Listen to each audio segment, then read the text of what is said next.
He built an empire with nothing but grit and sharp elbows, and for years people whispered his name like he was untouchable. But all it took was one dinner, one word too many, and the empire cracked right beneath his feet. The man I'm talking about is Marcus Kane. You probably saw his face in magazines. Forbes covers those startup documentaries about the guy who went from eating dollar pizza in a basement to running Kane Global out of a 50-story tower in downtown Chicago. To outsiders, he was a symbol of success. But if you asked anyone who ever had to work under him, they'd tell you another story. They'd say Marcus wasn't just tough, he was cruel. Meetings with him weren't discussions, they were trials. Assistants cried in bathrooms. Managers rehearsed their words like actors before stepping into his office. And Marcus didn't care. In his mind, weakness was contagious. He liked to remind people, I don't pay for excuses. I pay for results. Thing is, when you live like that, you start to believe the rules don't apply to you. That's exactly where Marcus was when Kane Global reached its breaking point. The company had stretched too far too fast, chasing international expansion like a gambler doubling down on every hand. Money was bleeding out. They needed a lifeline, $4 billion from an old money private equity group out of Boston. One last door open, and if Marcus slammed it shut, the entire company was toast. But Marcus didn't walk into that make-or-break dinner nervous. He strolled in like a king. Custom gray suit, gold watch glinting under the restaurant lights. He'd chosen the venue himself, La Rochelle, an upscale French place where the candles cost more than most people's weekly groceries. He wanted to set the tone, refined, controlled his territory. Across the table sat Victor Lang, head of Langford Capital, white-haired, calm, the kind of man who didn't flinch even when billions were at stake. Beside him was his young associate, Sophia Sharp, observant, the kind of woman who missed nothing. And Marcus brought his top brass executives who followed his lead like shadows. Everything was set. The champagne was poured, small talk floated across the table. And then she arrived. Her name was Aisha. Mid-20s waitress at La Rochelle, wearing the black apron and half smile every server learns to wear in expensive places like that. She balanced the tray like it was nothing, recited orders with poise, and set a steaming plate in front of Marcus. "Sir, your duck confit with wild rice," she said softly. Marcus didn't even glance at the plate before scowling. "Duck." His voice cut sharp. "I ordered steak." Aisha blinked, steady but startled. "I'm terribly sorry, sir. I can double-check." "No, don't check. You heard me. I said steak, you brought duck. You had one job, take the order, bring the order. How hard is that?" His words grew louder, the kind meant to humiliate, not correct. Then came the final blade. "Are you stupid or just distracted?" The whole restaurant froze. Conversations died mid-sentence. Forks paused in the air. Aisha's face drained of color. She bit her lip, whispered, "Excuse me," and walked quickly away, shoulders stiff, trying not to let the room see the tears rising in her eyes. Silence settled on the table. Victor Lang set his fork down with deliberate calm, folded his napkin, and looked Marcus straight in the eye. "I think we're done here." Marcus blinked, suddenly off balance. "Excuse me. Over a wrong plate." "Come on, Victor. She made a mistake." I corrected it. Victor's voice was soft, but it landed like a hammer. "You don't correct people by humiliating them. Not in public, not in private. Certainly not someone just doing her job. That wasn't strength, Marcus. That was weakness." He stood, nodded to Sophia, and they both walked out without another word. Marcus sat frozen, jaw tight, a flush creeping up his neck. He tried to wave it off to his team, but everyone at that table knew it, the deal was gone. The next morning, his assistant delivered the news flatly. Langford Capital pulled out. That was it. No second chances. A contract torn up with a single sentence. Marcus locked himself in his office, staring at the skyline he once thought he owned. But no tower could shield him from the truth. One arrogant moment had cost him $4 billion. At first he was furious. Oversensitive investors. Overreacting waitress. Who throws away billions over tone, he muttered. But as the hours dragged on, anger curdled into something he wasn't used to feeling: shame.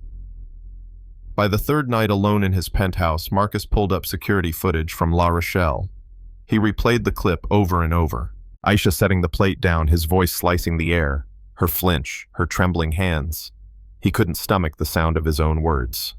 For the first time in his career, Marcus Kane didn't see a powerful CEO, he saw a bully.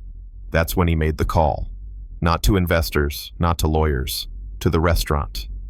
"I'm looking for someone," he said, voice lower than usual. "Her name is Aisha. She worked Thursday night. Please, tell her Marcus Kane wants to apologize." It took 2 days before she agreed to meet. La Rochelle again, but this time in the quiet afternoon, no audience, no shield. She was already there when he walked in. Simple blouse, no apron, no mask of polite service. Just herself. She didn't offer a handshake, just gestured to the seat across. Marcus sat suddenly feeling smaller than he ever had in a boardroom. He cleared his throat. "I'm not here to justify what I said. I've been watching the footage again and again, and I realized it wasn't a one-time slip. It was a pattern I've carried for years. I treated you like you weren't even a person, and I didn't think twice. I'm sorry. Not because I lost the deal, because I disrespected you." Aisha studied him, her face unreadable. Then she asked, cool and steady, "Do you usually rehearse your apologies?" The question hit like a slap. Marcus gave a small, awkward laugh. "Guess I deserve that."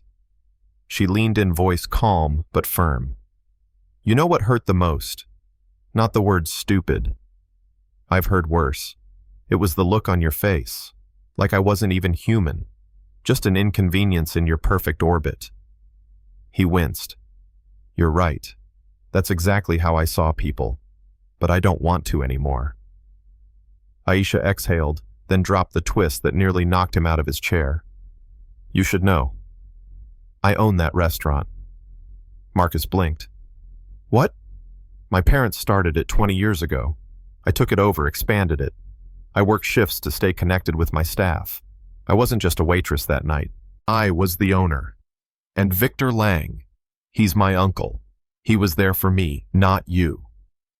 Marcus felt the ground vanish beneath him.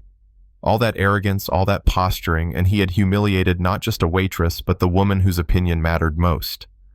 She stood smoothing her blouse. "I didn't meet you today to hear excuses. I wanted to see if you were even capable of seeing beyond yourself. Because if you're not, then your company doesn't deserve saving." She paused. "I'll talk to my uncle. Maybe. But don't thank me yet. Change first." That line haunted Marcus. For once, he didn't try to spin it. He just listened. A week later, Victor Lang called.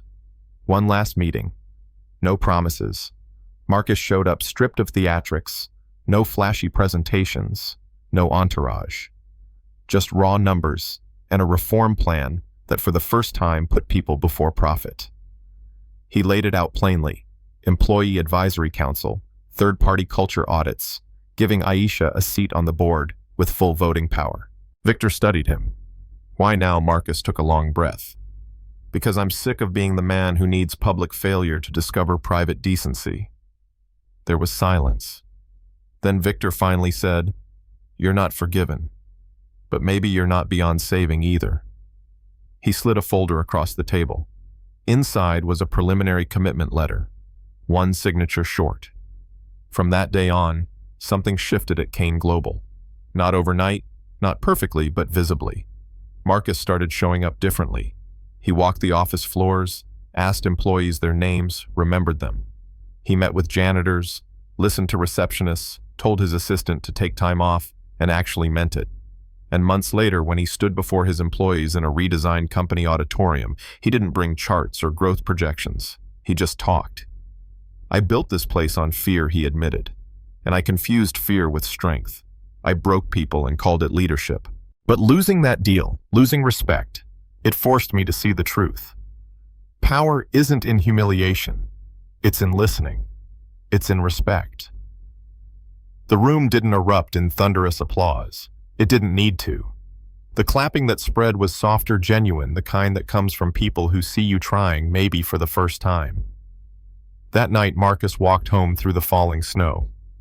For once, he noticed the doorman holding the door. The bookstore lights on the corner, the small things he used to overlook. He even stopped to shake the doorman's hand. "Thank you," he said. 2 words he'd never bothered to say before. Marcus Kane was still ambitious, still bold, but now for the first time in his life he was human. And that made all the difference. So here's the question for you. What do you think? Can a man who spent years tearing people down really change, or is this just another performance? Have you ever seen someone in power act like Marcus, and do you believe they deserve a second chance? Drop your thoughts in the comments. Because this story isn't just about one CEO, it's about all of us and the kind of world we decide to build.